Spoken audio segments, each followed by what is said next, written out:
Bon, comme promis, on va résoudre ensemble les problèmes de deux équations à deux inconnus. Donc, commençons par le premier problème. Le problème concernant John et Peter qui achètent tous les deux des cahiers et des stylos identiques. John achète 3 cahiers et 2 stylos pour 10,50 €. Peter achète 5 cahiers et un stylo pour 14 €. Donc ici, quand on est en train de dire que les cahiers et les stylos sont identiques, on veut dire que c'est de la même marque et surtout le même prix. De toute façon, la question est la suivante. Quels sont les prix respectifs d'un cahier et d'un stylo? Donc il faut toujours commencer par poser les inconnus. Donc on va commencer à dire soit c'est le prix d'un cahier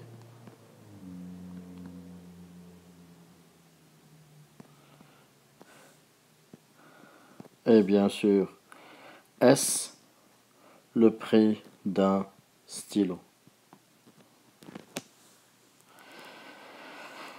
Donc on va se servir maintenant de ces variables, de ces inconnus, pour pouvoir écrire une équation qui résume ce que John a acheté, puis ce que Peter a acheté. Donc, comme on est en train de voir que John a acheté 3 cahiers, si le prix d'un cahier c'est C, donc on va faire 3C, 3 fois C, plus 2 stylos, qui vaut 10,50 €. Peter a de son côté acheté 5 cahiers et un stylo pour 14 €. On a ce qu'on appelle ici un système d'équations, parce que ça contient, comme vous le voyez, deux inconnus et deux équations en même temps.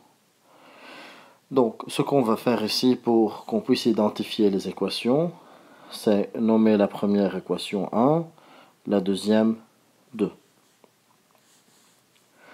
Donc maintenant, on va pouvoir résoudre cette équation en utilisant la méthode de la substitution. Mais pour pouvoir substituer, on va déterminer le prix d'un cahier en fonction des stylos ou inversement. Donc ce qu'on va faire, ce qui est le plus facile à faire ici, c'est d'adapter cette équation, puisqu'on voit qu'elle contient déjà un S, un stylo. On va adapter cette formule, le 2, cette équation, pour dire que 1S vaut 14 moins 5C. Je vais appeler maintenant cette équation 2'. Donc, on va commencer notre méthode de substitution. On va substituer le 2' dans le 1. Pour que la méthode de substitution fonctionne, il faut savoir qu'il faut tout le temps adapter une première équation, par exemple celle-là, et la remplacer dans la deuxième. Il ne faut pas toujours remplacer dans la même équation, parce que si on remplace dans la même équation, on va obtenir une identité. Mais ça, c'est pas possible. Donc, on va déterminer à partir d'une première équation, par exemple à partir de celle-là, la valeur de S. Une fois qu'on a la valeur de S, on va la remplacer dans l'équation numéro 1. C'est pour ça qu'on est en train de substituer 2' dans 1. Donc, ce qu'on va avoir maintenant, c'est l'écriture suivante. 3C dans 1 plus 2S. Mais on sait que le S, c'est 14 moins 5C, qui vaut 10,50 €. Il faut commencer à résoudre cette équation. On va trouver 3C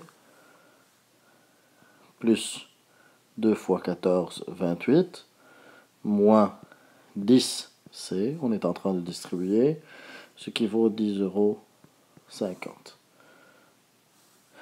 On va additionner les termes semblables ensemble, c'est-à-dire le 3C et le moins 10C. On va trouver moins 7C qui est égal à 28.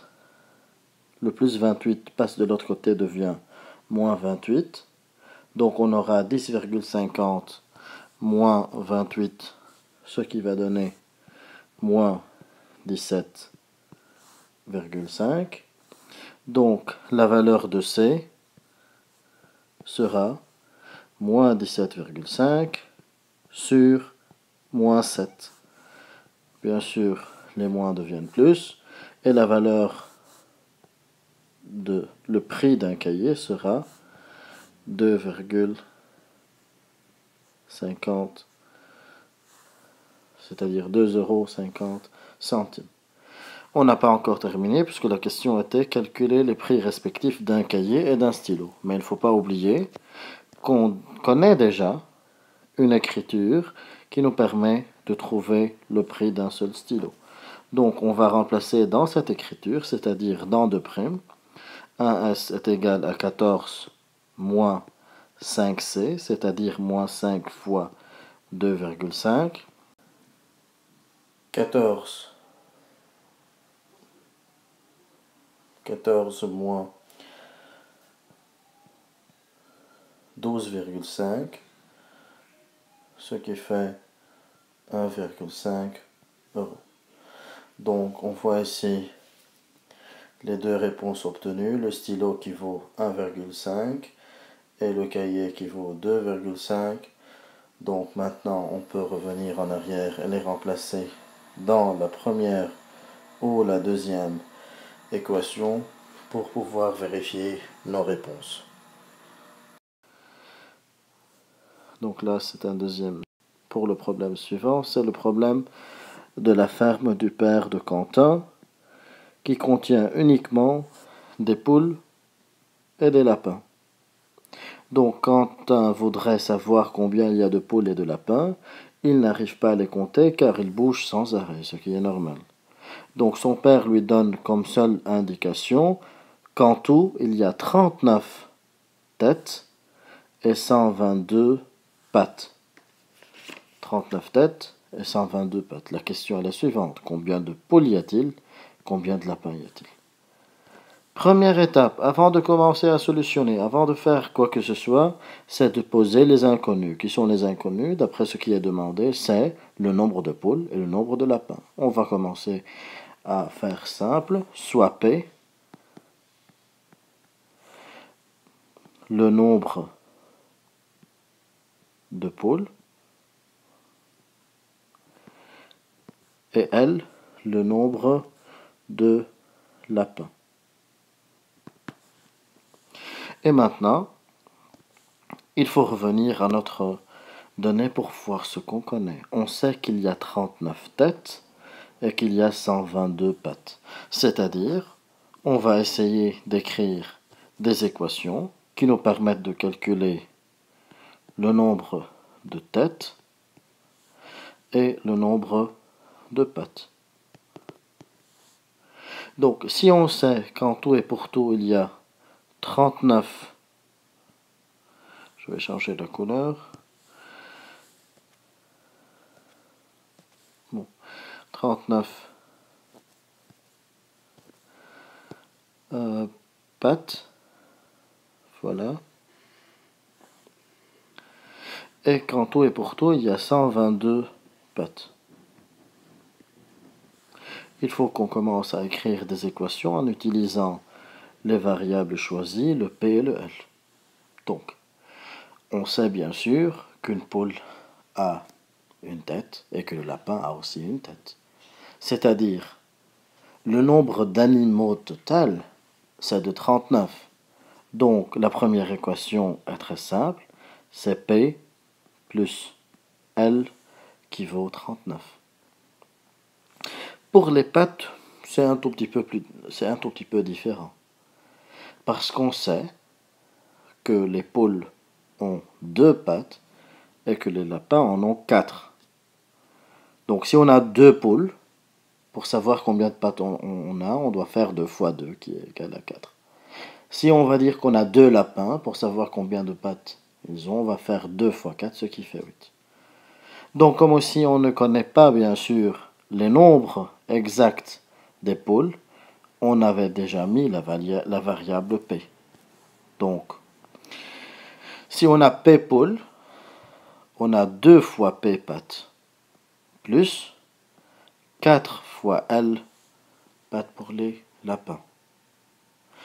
Donc, on a ici deux équations à deux inconnus. Donc, c'est notre système d'équations. Pour résoudre ce système d'équations, il faut comme d'habitude, voilà, travailler et obtenir la substitution. Donc, je peux calculer P en fonction de L ou L en fonction de P, c'est la même chose. Je vais, à partir du 1, trouver que P est égal à 39 moins L. Je vais appeler cette équation 1'. Je vais prendre ce 1' et le substituer dans le 2. Toujours comme d'habitude, je prends de la première équation, je la substitue dans la deuxième. Et maintenant, on aura 2 multiplié par P. Or, on sait que le P, c'est 39 moins L, plus 4L égale 122. On distribue, on trouve 78 moins 2L, plus 4L égale 122. 78 plus 2L égale 122. Et maintenant, on va regrouper bien sûr les connus d'un côté et les inconnus de l'autre. Et on va trouver que 2L égale 122 moins 78, c'est-à-dire 44. Donc pour calculer L, on doit diviser par 2 et on trouve 22. Donc on a 22 lapins. 22 lapins. Comme la question est aussi de calculer le nombre de poules, on va maintenant remplacer dans P égale 39 moins L, et on aura P égale 39 moins 22, qui est égal à 17 poules, bien sûr. Donc on a pu résoudre cette équation, ou ce système d'équations, pour trouver la réponse du problème. On va passer maintenant au suivant, le problème du musée qui applique un tarif réduit pour les enfants, alors que les adultes paient un tarif plein. Donc, on a aussi une visite d'un premier groupe qui contient 5 enfants et 3 adultes, qui vont payer en tout 114 €, et un deuxième groupe constitué de 7 enfants et de 2 adultes qui vont payer en tout 120 €. Détermine, mais c'est ça la question, détermine le prix plein tarif pour un adulte et le prix au tarif réduit pour un enfant. Donc là, pour choisir les inconnus ou les variables, je peux commencer à dire soit E, par exemple, le prix payé par un enfant, soit A, le prix payé par un adulte, peu importe. Mais là, je vais choisir ce qu'ils ont dit, le prix plein tarif. Donc, je vais dire soit P, le prix plein tarif. Bon. Et soit R, le prix réduit.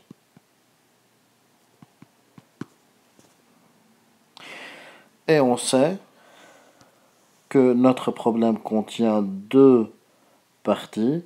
Une première partie qui concerne un premier groupe.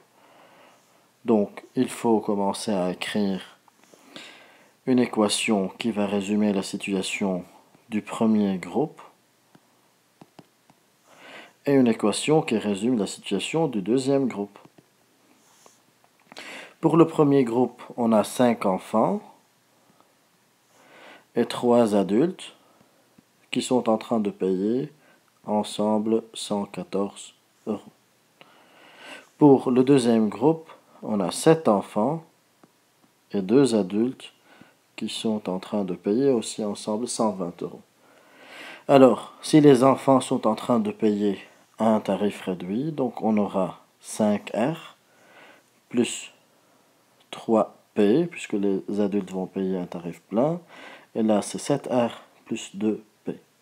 Comment on est en train de faire ça? Voilà, c'est facile. Si par exemple, imaginons, oublions cet exercice un instant, si on sait que le prix d'un tarif plein c'est 2 euros, si on a 10 entrées, c'est 10 fois 2. Donc il faut multiplier le nombre d'entrées par le prix de cette entrée. C'est pour ça qu'on est en train de faire 3P et 5R. Bon. Donc on a ici un système d'équations constitué déjà de 2 équations différentes. Il faut commencer à les adapter comme d'habitude. Donc le 2, je vais manipuler le 2 parce qu'il contient 2P. C'est facile de diviser par 2. Comme ça, on aura un calcul plus malléable, plus facile. Donc, on aura 2P qui est égal à 120 moins 7R. C'est-à-dire P égale 120 moins 7R divisé par 2. Ça veut dire le 120 sera divisé par 2 et on obtient 60. Et le moins 7R divisé par 2, ce qui va donner moins 3,5R. On appelle cette équation 2'. Et on va substituer 2' dans 1 pour obtenir, voilà le 1, c'est celui-là. On va obtenir 5R plus 3P.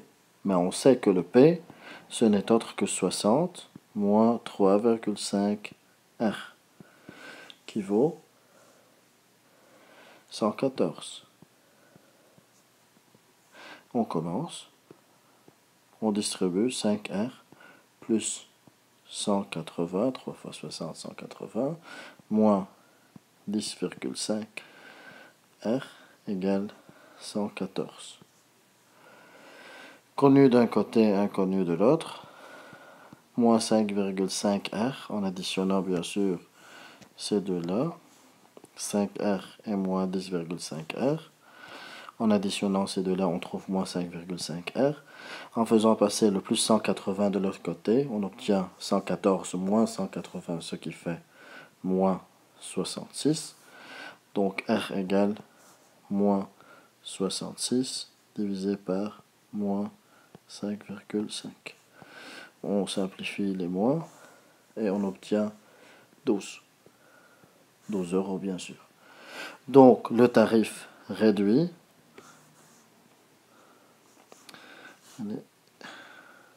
12 euros. Le tarif réduit est de 12 euros. Il faut maintenant calculer le tarif plein. Donc on revient comme d'habitude à l'équation qui contient le P. Un P c'est égal à combien?